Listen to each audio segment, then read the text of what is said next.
नमस्कार, परभणी न्यूजमध्ये आपलं स्वागत करतो. मी दिलीप बनकर. पाहूया आजच्या ठळक घडामोडी. वार्ड नंबर 3 मध्ये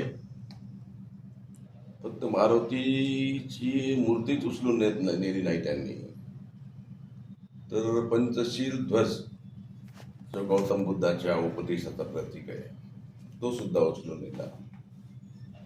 आणि ही गोष्ट आमच्यासाठी निषेध व्यक्त करणारी आहे. परंतु दुर्दैवाने यामध्ये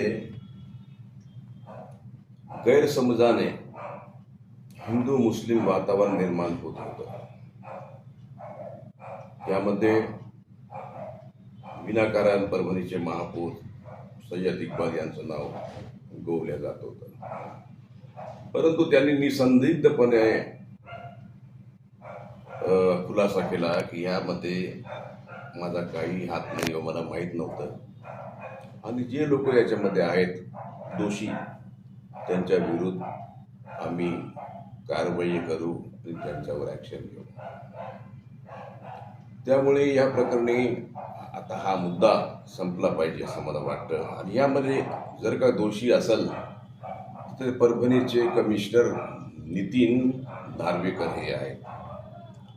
तर त्याविषयी मी काही नगरसेवकांना सांगितलं की त्यांच्यावर नगरपालिकेमध्ये ठराव पास करा, त्यांना निलंबित करा आणि इथून हाकलून लावा. परंतु सुदैवाने सगळे लोक जागरूक आहेत. आमच्या अनंतराव भरोसे साहेबांना ते कळलंच, ते विचारे त्यांचाही गैरसमज दूर झाला आणि त्यामुळे वातावरण निवडलं. परंतु हे इतकं संवेदनशील वातावरण होतं याची कल्पना नितीन नार्वेकर यासारख्या सुपर क्लास वन अधिकाऱ्याला समजलं पाहिजे होतं. समजलं ना. त्यामुळे ते शिक्षेस पात्र आहेत. त्यांचा ठराव पास झाला पाहिजे आणि त्यांना इथून ढकललं पाहिजे. आपण काही दिवसापूर्वी पोस्ट आणि याचबरोबर हे बातमीपत्र संपलं. पुन्हा भेटूया पुढील बातमीपत्रात. शहरातील ताज्या घडामोडी जाणून घेण्यासाठी पाहत राहा परभणी न्यूज.